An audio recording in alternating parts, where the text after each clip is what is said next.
Mais d'abord, ces vastes recherches pour retrouver une jeune femme disparue depuis maintenant près de 36 heures dans la Vienne alors qu'elle était partie courir. Ça se passe à Vivonne, on est à 20 km environ au sud de Poitiers. Avec nous, Mélanie Bertrand pour les dernières informations. On sait qu'elle est jeune, 28 ans, et on est sans nouvelles depuis maintenant hier matin quand même. Oui, cette jeune femme est partie faire un footing hier dans la matinée. C'est une habituée des footings, c'est une jeune femme sportive, vous le disiez, elle a 28 ans. Elle est partie faire un footing et depuis, plus rien, plus aucune nouvelle. C'est son père qui a signalé la disparition à la gendarmerie. Et très rapidement, en fait, dans ce genre de cas, dans ce genre de disparition inquiétante, il faut le dire, il y a un important dispositif de recherche qui est mis en place et qui n'a cessé de monter en puissance ces dernières heures. Oui, parce qu'on est dans une zone rurale, très, très boisée, et il y a effectivement un très gros déploiement de gendarmes. Oui, c'est une zone, en fait, vous le disiez, à une vingtaine de kilomètres au sud de Poitiers, et les recherches, elles se concentrent dans les bois de cette zone, sans doute là où elle avait l'habitude d'aller courir. On en est au moment où on se parle à 110 gendarmes qui sont mobilisés, dont une trentaine de militaires des armées. Il y a aussi des pompiers qui sont présents. Il y a 4 drones, un hélicoptère, une embarcation de la brigade nautique, et les employés de l'Office français de la biodiversité qui se trouve à côté sont venus prêter main forte, tout comme les adhérents à un club de footing local dont elle fait partie, cette jeune femme évidemment. Des recherches qui doivent aller vite parce qu'on est dans le cadre a priori d'une disparition inquiétante. En tout cas, si son père signale sa disparition, c'est qu'il n'y avait pas un départ planifié, prévu, dont la famille avait connaissance, et qu'il faut aller très vite. On verra avec vous dans un instant si les enquêteurs ont déjà des débuts de pistes. On est aussi en direct avec Philippe Dankiewicz. Merci d'être avec nous, enquêteur bénévole, formateur à l'assistance et recherche de personnes disparues. Mélanie le disait, les premières heures sont très importantes et là on est déjà à plus de 36 écoulés. Oui, alors c'est ce que je dis toujours et que je rappelle, c'est que dans ce genre de recherche, d'enquête, le temps, c'est l'ennemi de l'enquêteur, donc il ne faut pas perdre de temps, mais il ne faut pas se précipiter non plus. Il faut mettre les moyens humains en pratique, les moyens logistiques aussi, matériels, et faire appel à tout le système pour pouvoir complètement chercher dans la zone. Comment ça se passe dans ces cas-là, justement? C'est du ratissage, j'allais dire, de grandes battues organisées? Voilà, c'est à la discrétion des enquêteurs. Ils savent que suivant le terrain, etc., ce qu'il faut faire. Bon, on sait qu'il y a un hélicoptère, il y a des drones, il y a il y a du monde aussi, sans des gendarmes, plus l'armée, les pompiers. Donc tout ça, ça avance. Ils savent s'organiser, ils avancent, et tout est examiné autour dans la forêt. Est-ce qu'on a des pistes, Mélanie, déjà? Pour l'instant, on nous dit que toutes les pistes sont à l'étude, sont encore sur la table. Évidemment, il y a 3 grandes pistes qui se dessinent. Soit cette personne est partie volontairement, de son plein gré, sans prévenir peut-être ses proches. Et ça, évidemment, on est dans un cadre plus personnel. Pour l'instant, on a peu connaissance de son profil, si ce n'est son âge et sa nationalité française. Mais ça peut être une disparition volontaire, bien sûr. On n'est pas dans le cadre d'un mineur qui disparaît. C'est une personne majeure. Il y a aussi la piste de l'accident. On est dans une zone boisée avec des cours d'eau, peut-être un lac, une chute, une blessure. Elle a besoin d'aide, elle a besoin d'être secourue. C'est pour ça que les moyens mis en place sont conséquents. Ou alors, et ce serait la pire des options, évidemment, la piste criminelle, quelqu'un qui lui a fait du mal, qui l'a enlevé, qui la séquestre ou qui a pu l'agresser. Et évidemment, toujours dans ce genre de cas, il faut aller vite. Il y a vraiment l'enquête sur le terrain avec les moyens qui sont mis en place, les gendarmes, les drones, tout ce qui est visible, peut-être des battues qui vont être organisées. Et puis, il y a toute l'enquête en coulisses qui se déroule avec le recueil des témoignages des proches, l'analyse de la vidéosurveillance de la commune pour voir si elle a pu emprunter une rue, si elle était seule, accompagnée, est-ce qu'il y a quelqu'un qui avait l'air de la suivre. Tout ça prend du temps et en même temps, il faut aller vite. Donc, il y a énormément de travail pour les enquêteurs quand tout d'un coup, il y a une affaire comme ça qui leur tombe dessus. Et malheureusement, Philippe Dankiewicz, des affaires avec des joggeuses, il y en a eu de plus en plus qui finissent souvent de façon dramatique. Des proies tellement faciles, en fait. C'est ça le souci, voilà, c'est ce que je pratique moi-même le footing, et j'ai des amis I et US qui font du footing, et pour les amis femmes, je leur dis toujours de rester en groupe ou d'aller avec moi. En plus, elle était dans un club de sport, donc c'est vrai que c'est malheureux à dire, mais une femme qui veut faire du sport, qui veut être bien, elle devient une personne vulnérable. Et ça, à l'heure actuelle, c'est très difficile. C'est incompréhensible de vivre comme ça. Merci beaucoup à tous les deux d'avoir été avec nous, avec quand même toutes ces questions autour de l'endroit, hein, effectivement. C'est compliqué, ça prend du temps de chercher dans des bois. Oui, on est dans une zone boisée, alors on n'a pas encore totalement connaissance du chemin qu'elle faisait habituellement. C'est sans doute là que se concentrent les recherches. Peut-être qu'elle avait un tracé. On ne sait pas si elle a disparu avec ou sans son téléphone. Peut-être qu'il y a des données qui peuvent être récupérées pour comprendre le parcours qu'elle avait prévu de faire, en tout cas les parcours habituels sur lesquels elle courait. Tout ça, ce sont des éléments dont on ne dispose pas encore, mais que peut-être ont les enquêteurs et qui vont leur amener à concentrer les recherches. Mais effectivement, on m'expliquait tout à l'heure que dans ce genre d'enquête comme ça, où il faut aller très vite parce que ce sont souvent les premières heures qui comptent. Et si elle est blessée quelque part ou si elle a pu être emmenée par quelqu'un, il faut aller vite parce que c'est vraiment dans les premières heures qu'il y a un espoir très fort de la retrouver. Oui, ça peut être une zone très étendue, c'est ça le problème. Philippe Bianchevich, on parle souvent aussi de ces applications pour être localisables, qui paradoxalement peuvent devenir aussi dangereuses. Tout dépend qui localise et avec qui on se localise, ça c'est évident.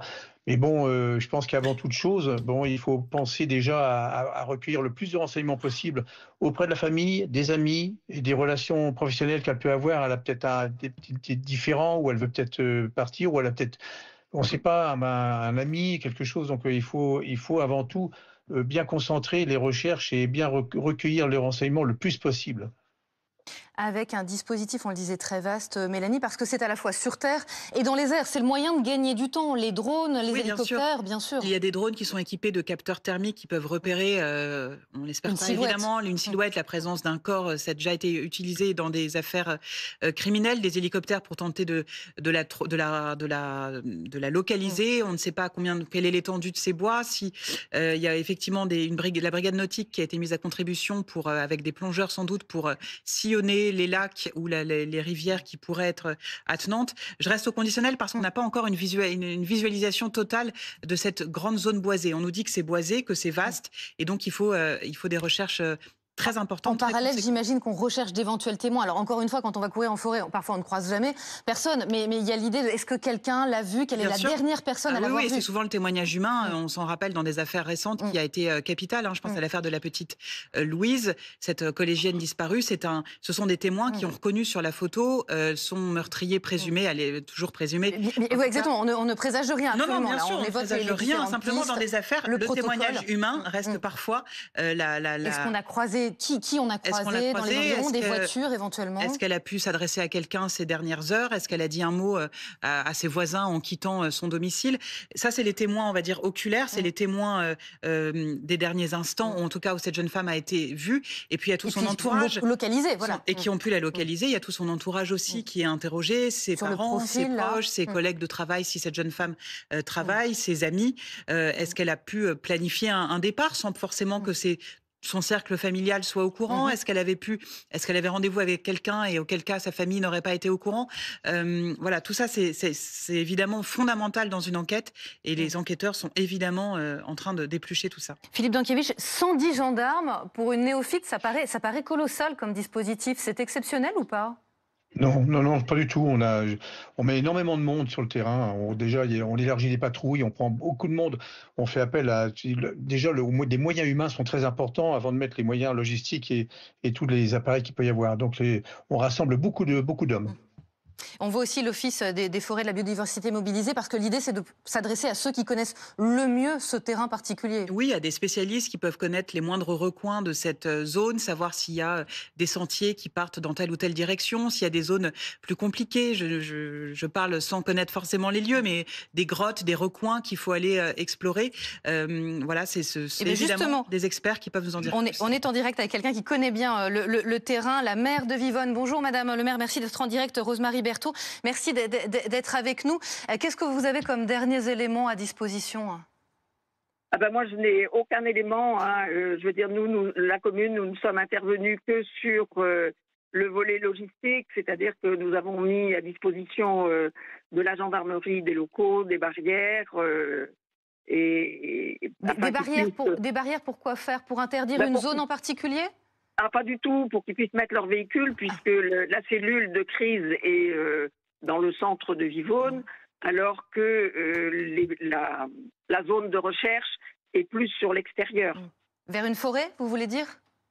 Alors, à Vivonne, on a beaucoup de chemins de randonnée, beaucoup de sentiers où les gens vont courir, marcher, se promener avec les enfants ou avec les animaux. On a 3 rivières donc où on peut se promener le long. Bon, on voit bien que les zones de recherche sont un peu sur des sentiers. Des sentiers où il y a quand même du passage, vous nous dites? Effectivement, il y a du passage. Si vous avez l'association qui parcourir, effectivement, vous allez avoir du monde, mais on a des sentiers quand même qui sont, oui, relativement fréquentés, surtout que cette semaine, il fait beau. Vous connaissez la joggeuse et sa famille? Non, pas du tout. Pas du tout. Alors, je l'ai certainement rencontrée parce que je rencontre quand même beaucoup nos administrés, mais je ne la connais pas personnellement et même son identité ne me parle pas. On imagine l'émotion dans la ville. Alors, beaucoup d'émotions dans la ville. Moi, j'ai une pensée, bien sûr, pour sa famille, qui est dans cette attente qui doit être terrible. Et puis, sur la commune de Vivonne, comme je le disais, qui est plutôt tranquille, vous avez le survol de l'hélicoptère, vous avez le passage des véhicules de gendarmerie. Et puis, tout le monde est toujours ému lorsque il arrive, malheureusement, une disparition comme ça dont on ne connaît pas l'issue. Madame la maire, on nous a dit que le club de footing de cette jeune femme était aussi mis à contribution pour les recherches. Est-ce que vous avez prévu, peut-être vous, en mairie, d'organiser une battue ce week-end? Alors, pour l'instant, et ce que je dis à mes concitoyens, la gendarmerie ne souhaite pas que nous fassions les battues sans qu'elles soient organisées par la gendarmerie. Donc, on attend, on verra demain. Si les recherches n'ont pas abouti, peut-être qu'à ce moment-là, ils le mettront en place et à ce moment-là, nous, bien sûr, on préviendra les citoyens de la commune s'ils veulent participer. Est-ce qu'il y a un appel à témoins, déjà une forme de mobilisation qui s'est organisée côté citoyen? Moi, pour l'instant, j'ai pas eu d'écho de ce côté-là. Je sais que le club, encadré par les gendarmes, sont allés sur les sentiers où elle avait l'habitude de courir. Mais pour ces zones sont toujours accessibles à l'heure où on se parle? Comment? Ces zones sont toujours accessibles à l'heure où on se parle? Je pense que les zones sont accessibles. Il n'y a pas eu de fermeture de site particulier. C'était une dame je pense, qui pouvait faire jusqu'à 20 km. Donc, vous voyez ce que ça représente en zone. Oui, effectivement, on l'évoquait avec Mélanie à l'instant, la complexité des recherches. Vous nous disiez zone boisée, des petits sentiers, pas mal d'eau aussi apparemment. Oui, c'est ça. Vous avez déjà eu connaissance d'affaires similaires ou des zones où il y a eu des agressions? Ah non. Alors on a déjà eu une affaire comme ça, mais c'était une personne qui l'avait fait volontairement, qui avait disparu volontairement, qu'on a quand même retrouvé décédé. Mais après, nous, sur la commune, comme je vous dis, on est quand même plutôt une commune relativement tranquille. Oui, il n'y a pas de sentiment d'insécurité particulier. Ah non, pas du tout. Enfin, pas du tout à ma connaissance. Vous savez, on a quelques incivilités de gamins qui font du 2 roues, de tags un petit peu des fois sur les bâtiments publics, mais je veux dire, chacun vit et se promène en toute sécurité. C'est le sentiment que j'ai, je pense, la population aussi. On imagine d'autant plus l'émoi de vos administrés. Oui, parce que tout peut être imaginé. Et c'est toujours ce qui est terrible lorsqu'on ne sait pas, quoi. Parce qu'à votre connaissance, les gendarmes n'écartent aucune piste. Je ne l'ai pas évoqué avec eux. C'est moi mon sentiment. Je me dis quelqu'un qui disparaît, il y a tout un tas de motifs de disparition, donc chacun peut imaginer tel qu'il veut, quoi. Avec des recherches qui s'intensifient, j'ai l'impression. Enfin, apparemment, les moyens ont été augmentés ce matin. Vous avez un balai incessant, encore là maintenant, d'hélicoptères au-dessus de vous? Oui. L'hélicoptère et puis différentes unités de gendarmerie, de militaires que l'on voit passer sur la commune. Signe que les recherches se poursuivent. C'est encourageant aussi, bien sûr. Mélanie. Oui, les recherches se poursuivent, ça je vous le confirme.